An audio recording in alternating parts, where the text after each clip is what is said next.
how would I beat myself in the game? What are my own strengths? What are my own deficiencies? This is what we're gonna talk about, because there are different player styles and I can best relate to my own example. You can relate to yours, obviously, but there are many strategies, not only on Hero of Chaos, but especially in terms of Hero of Chaos, that can make a difference. Now, I won't tell you much about the fact that if you outspend me, you will win. This is a pay-to-win game. Those who pay more are obviously entitled to get more resources. And as long as the other player keeps spending and I'm not willing to spend, in that case I can do absolutely nothing about the continuous spending of the other player. I understand this and I acknowledge this, and for this reason I would like to highlight one thing that makes pay-to-win games so much more different than non-pay-to-win games. This is the notion of narrative.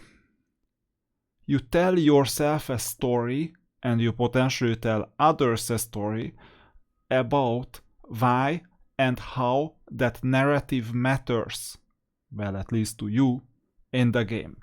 This is like a role-playing game. You play a certain role, and as long as you stay within that role, you're winning. You're not winning against others in terms of power who invested more time, effort, or money into the game, but you may be winning in terms of your narrative, and this is what keeps a lot of players happy and playing. What is a narrative? Narratives can be grouped into two distinct categories. One narrative is fueled independently via self-exploration, and the other narrative requires other people's frame of reference to be active on the narrative. If you want to test which narrative is yours, I give you a very simple test. The test is, no matter what other players do or don't do, does your narrative still hold about the game? If yes, that's a self-sufficient narrative. If no, for example, if an other player is spending because they want to beat you and that is their narrative, as soon as you say, listen, I don't care about whether you beat me or not, I'm playing because of another reason, or you even quit, that narrative is gone. So this means that it's a dependent narrative. Now, that's one thing. About strengths and weaknesses. I admit a strength and a weakness that determines my playstyle. My number one strength is economy related. There is a reason why back in the days, the Ubisoft community manager Sheldy, like long time ago, approached me that, well, keep doing what you're doing, but we're taking you on in the official content creator program because we like what you're doing. I'm not asking for anything more, just keep doing what you're doing. And the reason is that I analyzed everything, like every single event, like really thoroughly, to the teeth. For example, I know that when there is an event like this, oh, the shop is active. Why is it active? Because this event is gone. I knew up front when it's gonna end. If there is a specific event, I knew the rewards. I went to the store, I analyzed that event currency is worth this amount of diamonds, this amount of other currency, this amount of money. I knew exactly what to do. If there was a tripwire offer of like $1 value, I told them, listen, 72,000 diamonds per dollar. If you use it optimally, that's crazy. The best value I know is 2,000. So 72,000, obviously it's a crazy thing. And then I made videos out of these things. So economy is my strength. It may be suboptimal, so my decisions may be suboptimal to you based on the time frame, because I'm willing to invest half a year, even more than half a year, into seeing whether my strategy pays off. Back in the days on another account, not this account, but on another server, there was a time between February, I would say, and July, June, July, that our positions in the guild, positions 1, position 2, and position 3, were threatened by an external player. What happened in that specific case is that we acknowledged that that player got access to a game mode called Illusory Traces a lot earlier than me. You see, don't forget to register, by the way. When you see the registry, this is a trap if you don't register. But they got access to Illusory Traces a lot earlier than me. Why? Because I had an order team on that server just like here. What do I mean by an order team? This team. Back in the days, there was no Sun Crusader as damage dealer. And back in the days, I didn't even have Josephine. I think I had Josephine near the end, but didn't have her before. This means that I dealt a lot less damage than otherwise. You can see the exact same principle in action in Endless Inferno.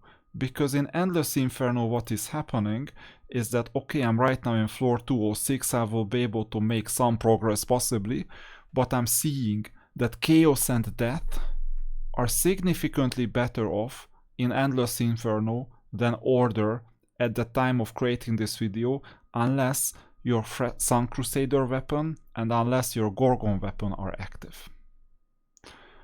Which means that it took me months until I so-called broke the bank in Illusory Traces, and even a Chaos player who was lagging behind me temporarily overtook me, and a Death player obviously overtook me with the unit called Grim Rider. And this meant to me that I had to play the long game. I had no other choice. So what I did in that specific situation is that I teamed up with the rest of the guild and we synchronized action. We synchronized basically a plan to get us where we wanted to be. And this was my strength, that I knew exactly how much diamonds we were earning. I could predict how much diamonds our opponent was earning, and before doing anything to compete with team composition, arena, other game modes, I made sure that we're playing the game in a way that we're winning the economy game. Because if we're winning the economy game, the only thing we need to make sure is that we're not spending on stupid things. So our spending is also economical, not just our income. So expenditures as well as income are synchronized and well managed. And then it is inevitable to win. I also added objective metrics to the rest of the team. And by the time June, July came, all three of us exceeded in terms of objective metrics when it came to the comparison to the fourth player. So this meant that we just ignored meta, whatever like strong unions, strong teams were. We were doing our job without caring about what our opposition did, and waited for a change in meta. And that change happened with the arrival of Generation 3.5 heroes. And once those heroes came, all of a sudden, I got up from 4th place to 2nd place, and the Chaos player came up to 3rd place. But actually, I think I was in 3rd place, and the Chaos player was in 4th place, so I came up to 2nd, and the Chaos player came up to 3rd. Because the metrics were there, they just got the hero. And this is what happened eventually. Our opponent was also a narrative-driven player, but according to my perception, he was rather a rebel type of player, who finds enjoyments and even spending not based on the desire to win or be first, but based on the desire to stand on a moral high ground according to his own narrative.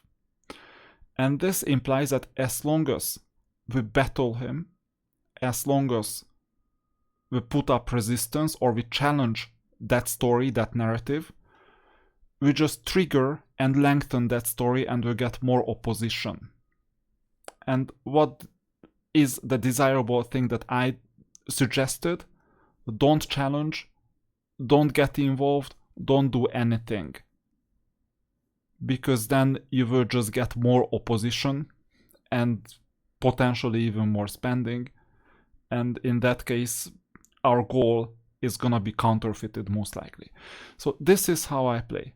You didn't hear anything about team composition, didn't hear anything about meta, formation, choice, those things that Barracks usually does in the new game and in the current game as well. So in Era of Chaos as well as Dragonair, everywhere. He does these kinds of things. Barracks is a type, according to my perception, who tests every single combination rigorously and methodically. And doesn't settle until he gets the maximum out of the resources that he currently has. I'm not playing that game. I am playing the game of let's first win in terms of the economy, and then even a negligent, suboptimal, second-rate, third-rate team is gonna just destroy your heavily optimized primary team. This happens as long as there is no gambling element in a game in a sense of extreme power creep or extremely abrupt and consistently appearing meta shifts. Because as long as that happens, team formation becomes a huge skill. Team formation comes with the price of you having to potentially be ahead of the curve, which means that you fish for information on Discord and you also go to the Chinese server, for example, to see what the game will be like in 1 year, what the game will be like in half a year. Because in that case, you know what is most likely coming, even though the development team might optimize content for the global audience, whose status as well as whose needs and perception are different than the Chinese version. With all respect towards all cultures, obviously, you won't get away with the exact same level of service in one country as with another. There are some very simple examples where if you sell something in Japan, you may say, oh, this is so funny. And if you sell the same thing in Germany, you will go to jail. It can happen. The rest is up to your fantasy, what you think that could be sold. But it's possible to come up with certain items like that, right? And different audience reacts to different things. So as long as there are no abrupt meta shifts, this works. If there are abrupt meta shifts, they sometimes work. So my advantage is not team composition and this kind of rigorous testing, because I always do my best to look at the economy as a whole, my part in the economy, so both macro and micro. I try to predict that based on the economy, what the development team can get away with without ruining their economy. I'm assuming positive intent from the development team's end, that they are not intentionally sabotaging the game. And as long as this holds, if it doesn't hold, in that case, I don't have a game anyway to play, so I don't have to care about it.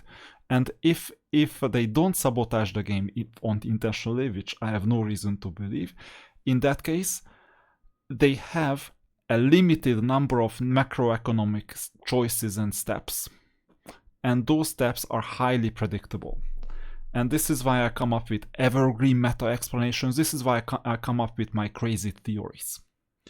And those crazy theories require smooth execution. I optimize execution so that I get the resources properly. So that's my strength, that's my weakness. How would I beat myself with the exact same or possibly less resources? I have a couple of hints. So imagine that you start at the same time as me. And our spending level is fixed. I almost did a battle like this with Yo-Yo back in the days, but eventually he chose to... I knew that he would not be able to stick to the limits of spending $15 a month up to a year. So this implied that I couldn't have spent this type of battle without risking the investment and not getting the fair competition in return, because he would spend more. So this means that when we did our competition, there was no spending limit. I ended up in VIP 7, by the way, and that was the reason.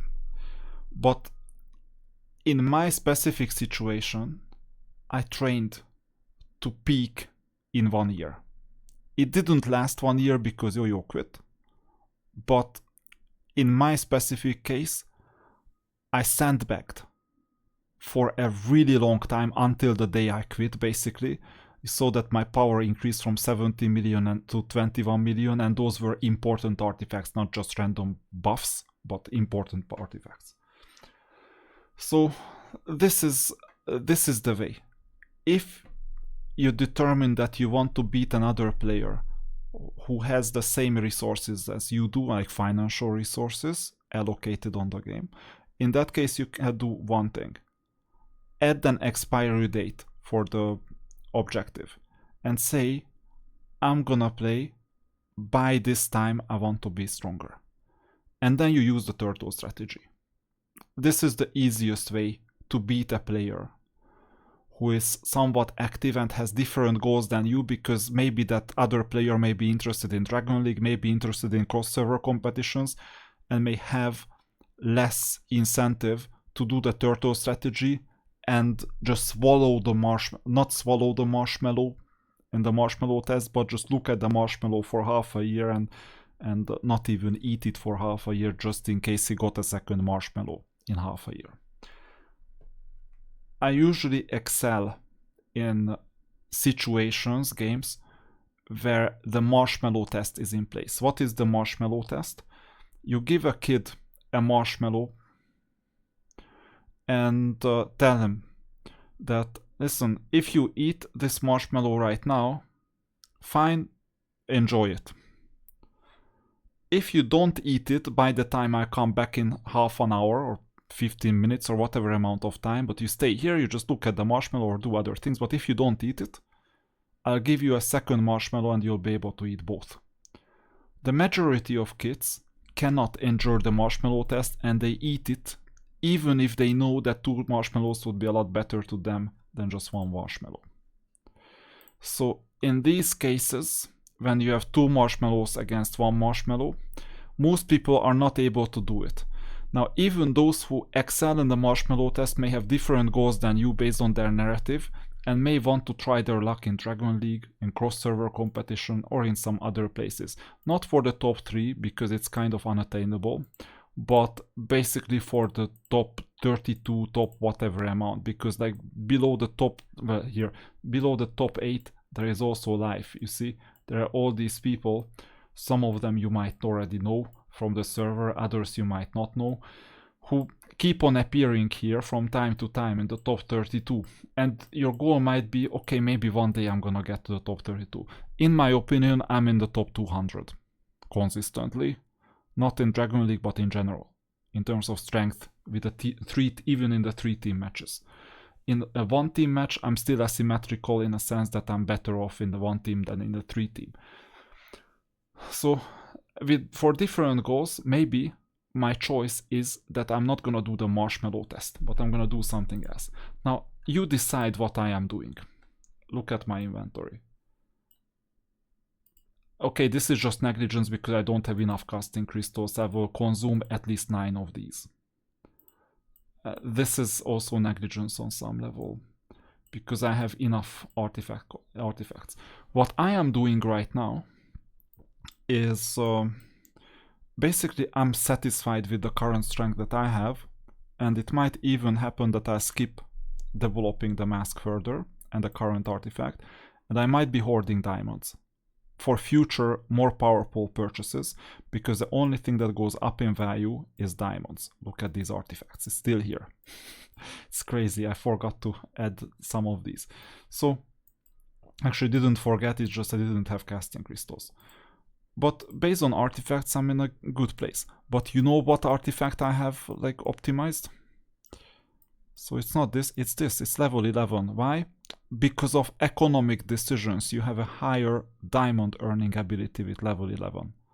You're not seeing me hoard cornucopia because the utility of having this on level 11 is far too high. On a weekly basis, extra diamonds. And level 14 is currently unattainable for me for the next half a year, but rest assured I'm gonna get there to unlock all 8 places. And then I'll ignore cornucopia. Then I'll do something else. Now, right now I have enough casting crystals, so why not add the level 5? This is the 3 that I'm basically investing in. Same with divine gear, same with other things. So this is quite straightforward. Also divine gear, basically level 4, level 6 is an objective. So as long as you see that there are these artifacts and we're pursuing some of these artifacts that make sense, you see overinvestment in my case, where there is an economical value, see cornucopia, and there is an underinvestment in case it's used close to useless like this gear, or very close to useless like this thing. But sooner or later I'm gonna start unlocking the crown, for instance, because it synergizes with other artifacts. I think divine gear and crown go hand in hand. And the mask itself, well, I can skip certain events if I know that I can save diamonds with it, and those diamonds will be worth more, or a new better artifact is coming than the mask. I may allocate resources there instead of here. So these are my strengths and my weakness. Team formation. I just never cared about this. Where am I? Rank 12. Well, not rank 12, I'm in the top 10, but I haven't done it while others did. Let's do an experiment. I think I can do a new record right now. So let's see the adjutant part. What I need is attack speed. And let's see. Unit damage, critical hit, damage, friendly. So damage, critical hit, damage of friendly range unit. Unit damage reduction, friendly caster unit. Get this out of here. Useless. I didn't even care about reading this. Friendly caster unit, high moral. There you go. Increases attack speed, but only on high moral. Useless. We need to strengthen the devil and the devil only. Let's see this. Catherine, nothing with attack speed, I think. HP, no, actually there is attack speed by 5%. Okay, better than nothing. Let's see the main hero. Unit damage, damage reduction of friendly, offensive units. Attack speed and critical hit, there you go, attack speed, critical hit of caster units. But this is not good because devil is not a caster. Let's see this one. Defensive, damage reduction, healing, attack speed and unit damage of friendly ranged and caster units. Bad. Let's go ahead. More. Corita, what do you add? Let's see. Attack speed and unit damage of friendly ranged and offensive units. There you go. Go to the adjutant straight away. So I have 5% and I have 20% straight away. Let's continue. Damage reduction, all units. For all units, increase their unit damage reduction by an additional 10%, fire type, elemental attack, and so on. No, we need attack speed. And why do I need attack speed? So that the devil takes one more turn. That's the objective. Let's see this one. Friendly, offensive, and charging, fine. But attack speed, critical hit damage of caster units, no. Caster is a no-go. Let's continue. Healing. Let's see. When the leader is Corita, each time a friendly hero casts a spell, increases elemental attack, elemental defense. No. Let's see. Do we have when the healer is... There you go. When the leader is Khalid, increases friendly Inferno and Fortress units, elemental attack, elemental defense, all 4 elemental ties or 60. They decrease by every 2 seconds. Yeah, this is not good enough. So you see that I'm basically adding attack speed anywhere I can. And then this is a type of an optimization, obviously. We've seen this one, we're not getting there, we're not getting here. And I might be able to find another adjutant who has an other type of attack speed optimization that I don't right now. So we can see Rashka, I'm quite sure that he's not good. Even older ones. Spell damage, no.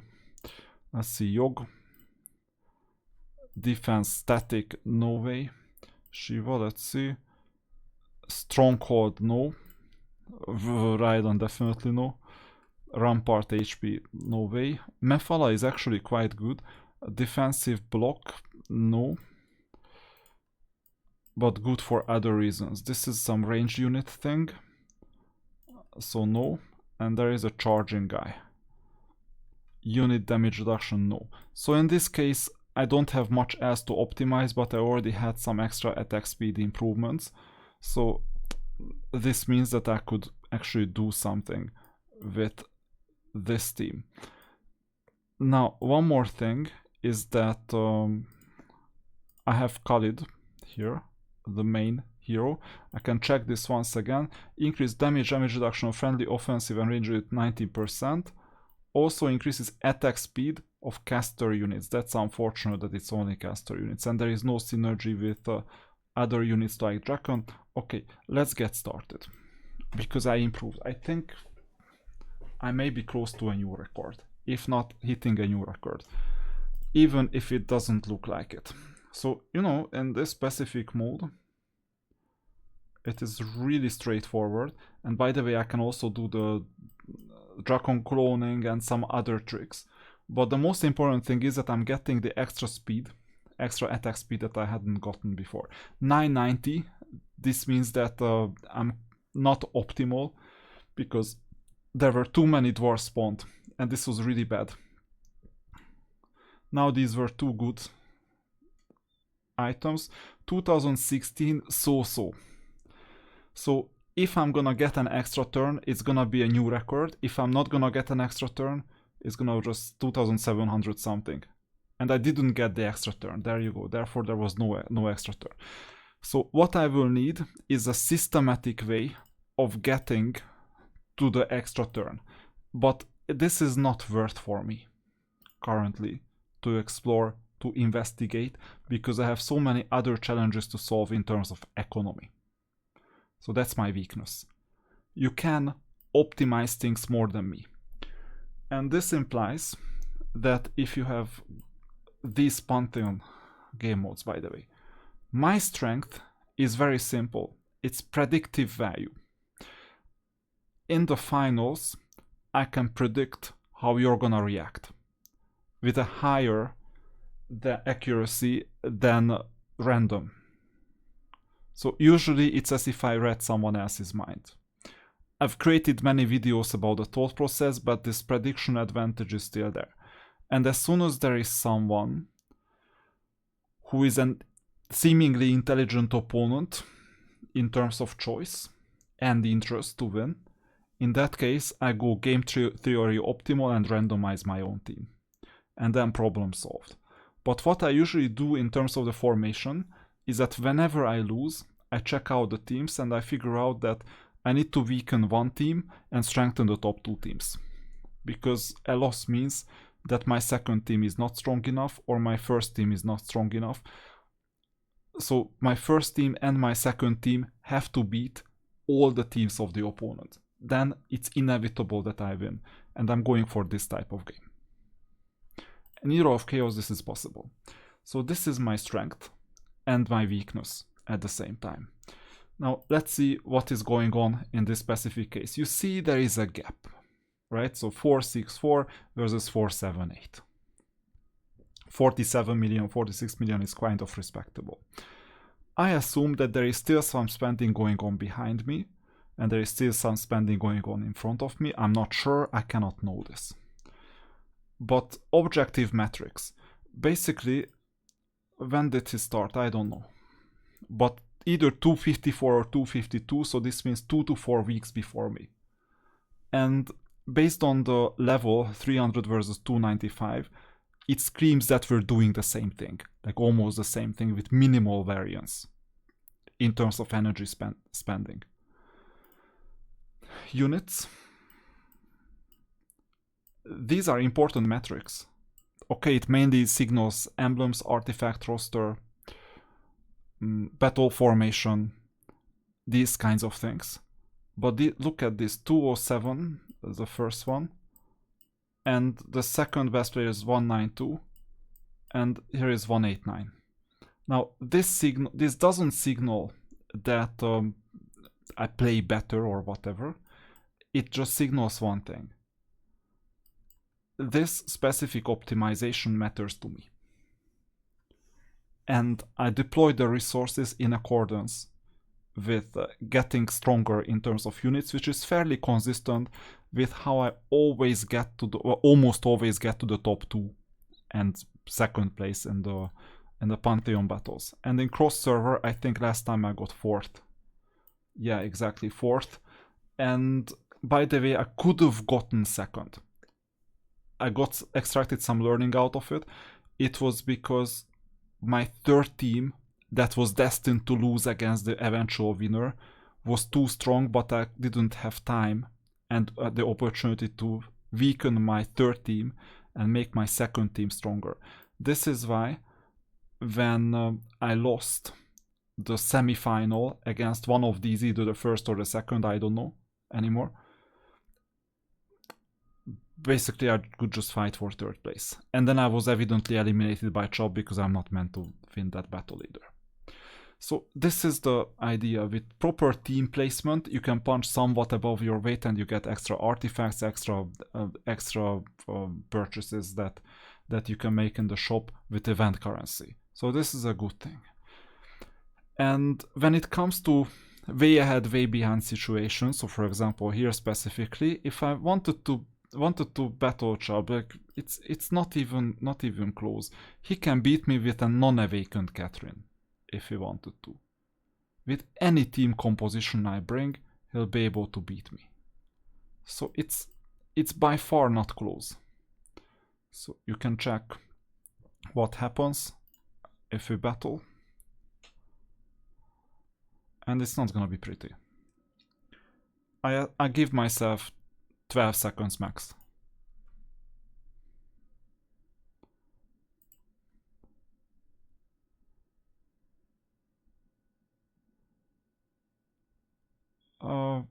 I made a mistake, it's 14 seconds. So you see that he's not in a position to start allocating resources on unit strength because he doesn't need it. His tech is so much superior, weapons, a lot of other things. At the same time, my tech will not be good enough no matter how much I develop my units, because the cross section of improvement is weapons right now. Weapons and heroes. And I have none of that. I have the edge on and none of these. I can barely and hardly keep up with the source store. You see that I managed to purchase this Arcana Ore 20 stash from the store last minute on Monday. And right now I'm doing my best to accumulate enough resources that I'm gonna get 3000 by the time of next Monday. And this implies quite a lot of improvements, including, for example, okay, I've done my 20, so this means that I'll have to optimize the Abyss then if I haven't done so, yeah. And I'm optimizing the Abyss then. I have to, because every single week we go to the 100%, but not on cumulative spending days, I just spend the 20.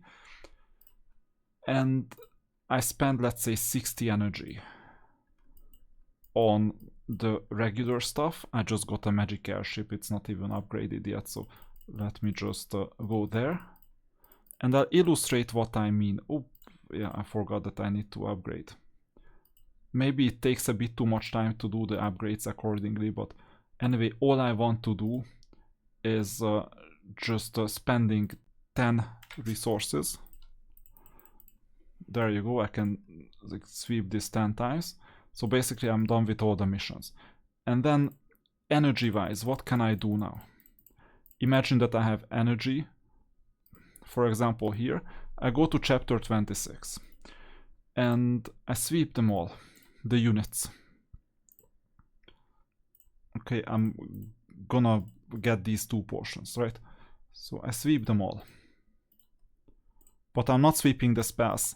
I'm not in a hurry. And I go and check which of the units are worth the most in the store. And maybe sometimes a 50 diamond here and there helps if my objective is to buy Arcana Ore with it. So maybe. My playstyle is influenced that the number one thing as a free-to-play player, well, a free-to-play VIP 9 player, but right now on a spending freeze, is that I get units that I can sell for a high enough value. For example, this one. And once I get it, you see that I got basically the extras.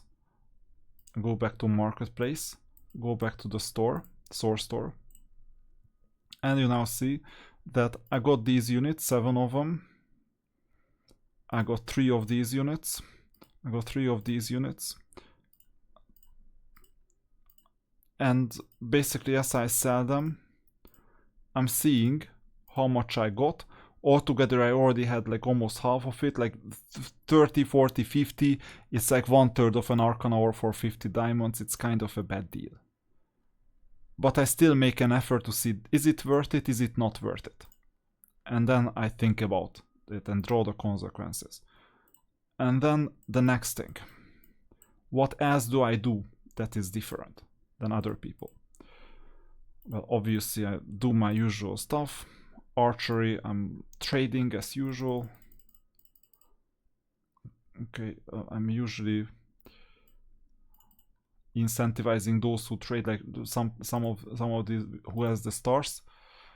And one thing is the archery expert. You see that, for example, I have 48. I cannot demonstrate what I usually do, but I go for this thing normally, and I don't automatize this, even if I've done this a million times. Why?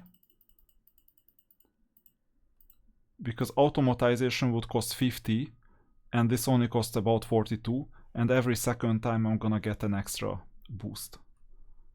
So this is optimization, and these things, this was like a 20-year pool, and I can sell this against this source store.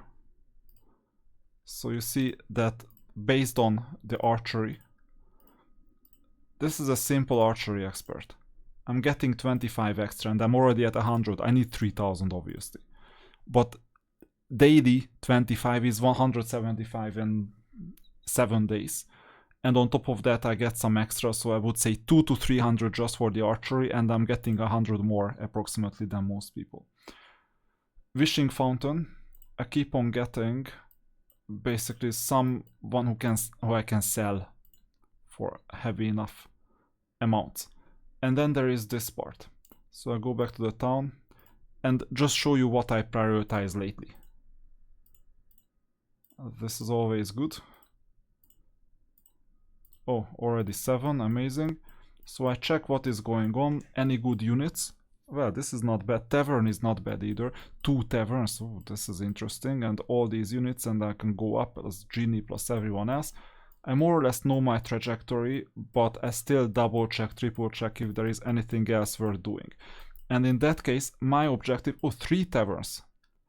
My objective in this case is to get a meaningful progression. So what is meaningful? In that case, I can go either left or down. I'm going down this time. There you go, I got the units from last time. What do these units mean on a daily basis? And I measure this. So I go back to the marketplace. Once again, source store. And let's see what I got. This is a daily dose of extra units by choosing the guild commander or whoever. And I got, okay, it's only 15 this time, but sometimes it's a lot more. Because it's sometimes SSR. So fine, this is extra in terms of rewards. And then what do? I do a daily. So I start here because this gives me extra rewards. And then I go here to pick up the fish. I pick up the 3 taverns. That's interesting actually. I don't need competition, I just need this. Let's go ahead. The second tavern. And now I'm in a dilemma. The dilemma is that I need the tavern, but I also need some of these units. Especially this one. Is this worth for me or is this not worth for me? And that's a good question. So I might first go this way because this part here is kind of empty. I'm not gonna get there. Got the tavern. I click here, it says strong. So my objective is rather this one.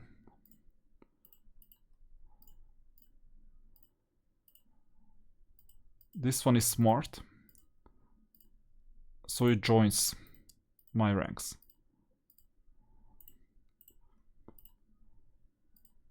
And then I approach the genie.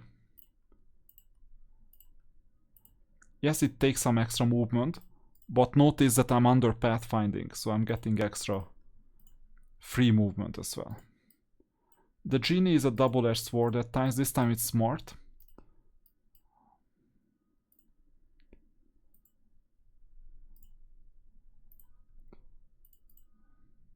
This was not heavily optimized because it barely matters. This smart monster and this smart monster would take too much. By the way, I have 291 movement points left, plus 100, 391 movement points left. So I can decide on collecting these units and doing a triangle. 1, 2, 3, 4, 5, 6, 7, 8, 9, 10, 11, just to come back. This is not optimal. So what I do is I get here and just collect these units. Too bad that it was not a smart monster, but I survive it. The Cyclopses are fine. And then basically I collect the rewards. That's why I needed one teleport, by the way, to come back here. With minimal movement. You see the gargoyle, that's also important at times. And then I go back and look at this 341. Normally, so these are like vectors, linear independence. It takes me 3 steps to go to the tunnel, but I'll do it for last. This is my last teleport, so I need that teleport for the mission. And now I'm gonna optimize. Is this a smart monster? No, cowardly is not good. So I'm gonna go down. Got what I wanted. Is it worth going through it? Not really. Just get the crystal. And go for the quartermaster. It is a mandatory visit. No matter where the quartermaster is. We have bad luck in terms of quartermaster, but we get a teleport that we can use, because if the quartermaster is here, we have to teleport through the mountain. I have 2 options. Option 1 is that I go up and pick this thing up. Option 2 is I still have 2 resource collections, by the way. 1, 2, 3, 4, 5, 6, 7, 8, 9. Or 1, 2, 3, 4, 5, 6, 7. Are 2 steps worth it? And I would say yes. And the consolidation price is this crystals. Absolutely worth it. Clear monsters is the way to go. All because of Arcana Ore. And then I'm deciding on the following. I still have pathfinding. I go down all the way to 60. And I'm not gonna go through the tunnel yet. Well, it's possible to go through it, but I don't have to. Now, I'm gonna get here. By the way, there is a high likelihood, well actually no, because all the obelisks are here, but sometimes an obelisk is here. And this week there is an obelisk there. Okay, 160 something. Here is this thing I'm not gonna get here. Here there is nothing interesting that I could get. Interesting meaning SSR units. So my best bet is to stay in position where territory is not discovered yet. I could also go up and I could get, well no, there is no vampire this week. So if there was a vampire, that would be better. But you see, I'm maximizing my chances of getting something useful. And there are no SSR units coming, unfortunately. But at least there is something. And there you go. Still 70 movement. I have one final teleport. Strong, strong. This is not good. The Naga is the only SSR unit that doesn't join us. It's a weak monster this time. So I can go down all the way to 30. Why 30? Normally it's 20 if you know it exactly, but I'd rather go down to 30 only. For security reasons. Because if there is a monolith and where I teleport to, then I cannot teleport to the entrance of the tunnel.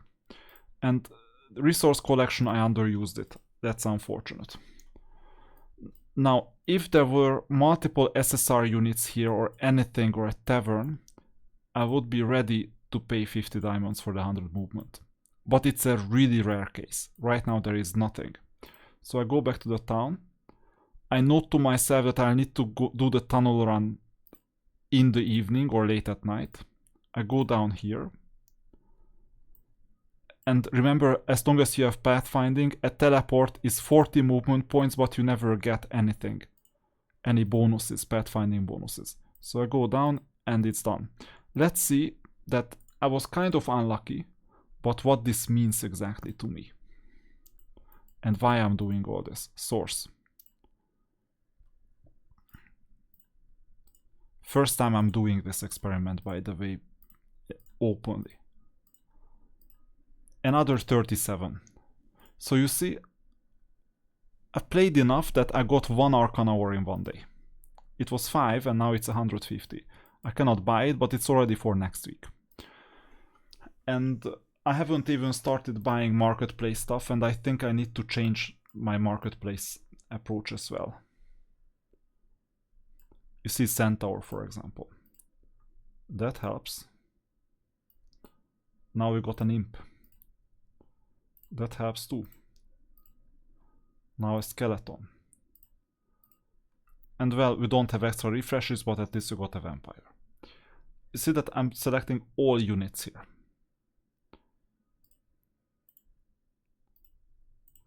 Obviously, because of Arcana Ore. I could select soul stones too. That I do. RSR, SSR. Here as well, at least the purple units. And the soul stones. As long as those soul stones can be extracted. Now vampire, I'm not sure about it, but I'm selecting this. This one can be used for sure, but I don't want to overcommit. And SSR soul here, and so on. So I'm getting all these. Artifacts are artifacts. It's cornucopia for extra diamond income. This is easy too. I do not need the heroes. Duel of Champions is gonna get to 100, either Meteorite for hero stats or the hero tokens. Conflux Plane is gonna be interesting, and there I need to optimize. So first of all, I don't need spell scrolls anymore. Roster is so-so. And you see that I'm getting some of the extra souls that I can exchange. And this is something I can leverage also for the future. Because I purchase some and then I can refresh multiple times because I have enough currency by maxing things out properly. And then you have this thing here, once again, soul stones or treasure hunt permit / divination. Good question. Here I'm not buying soul stones because I know that I'm gonna run out of currency and I need these things. but I also need Arcana Ore. Now here, I'm still collecting orange vestige, but from time to time maybe getting these units doesn't hurt, but it's not cost effective. I would stay with orange vestige. Here we don't have any choices. Here you take the artifact. Commander Medal is a bit outdated. Heaven Cast On is suboptimal beyond the point, but now I still need it for Cornucopia level 14, and this thing every single time. So you see, I'm optimizing everything heavily towards getting as many units for the purpose of getting as much Arcana Ore as possible. Here as well, Black Knight. Vestige, I'm gonna get rid of these. And here, instead of Artifact Essence, this time I'm gonna go for the Firebird, if I can. Sacred Statue, here you only artifacts, obvious. Or Tactics Manual. Here artifacts mainly, and as soon as you're in 3 digits, sometimes manually purchasing some of these things, maybe even the right soulstones, but this is not the right one, is fine. Why isn't the Leprechaun is the right one? It's simply because, well, you need to 6-star and awaken it before. So you see, that's the idea. Let's go to unions. Meteorites are still very badly needed, so I'm not getting any of these chests. Domain and Source Stone. So here is Source. Let's see how much I got. And you see that all these soul stones and everything else, so simple activity, weekly basis, is gonna give me some more currency. And this is actually quite a lot. If you miss it in the store, you miss out on, this time, 100. So now I'm at 250. And I need 3000 a week. And on Sunday, I'm gonna get 40 SSR units. What does this mean? You see in the inventory, I think I don't have any SSR units anymore. Commander, Champion, yeah, no SSR, but I still have Soulstone selection chest. I obviously changed this, exchange this into Archangel, for example, that I can extract, because it was not part of the extraction. And then what else should I do? So these things are not exchangeable, these things are, and there are many others. Then, the next thing that I can do, I go to the Barracks, and I check out my currency. I depleted most of them, but the green ones, I mean, I can buy some, especially for Tower, because that's the currency of the day. There you go. Now, not all of them are usable, so some of them I still need to 6-star, so that's unfortunate. But you get the idea that this is heavily optimizing that I used to neglect in the past. This time I'm all in for this because I need Arcana Ore. Others buy Arcana Ore, obviously. But as long as you don't get 80 extra Arcana Ore per week from that store, buying just keeps up with me, and that's it. So this is how far I usually go in terms of economy. And that's like really, really, really far. Most people don't do this. Most people don't understand that as soon as Arcana Ore got introduced in that store, since then I started collecting units like crazy. And others spend the same amount of time in increasing their formation strength in some way. Do I need defenders? Do I need other units? What kind of units do I need?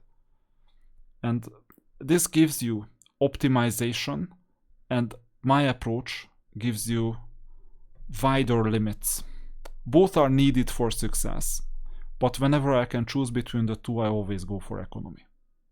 So you can beat me with optimized teams and taking resources away from me, and if I have less resources to optimize, then I will be forced to make the change and optimize. And maybe then I run out of time because I have other things to do. So this is how you beat me. That's one of the options.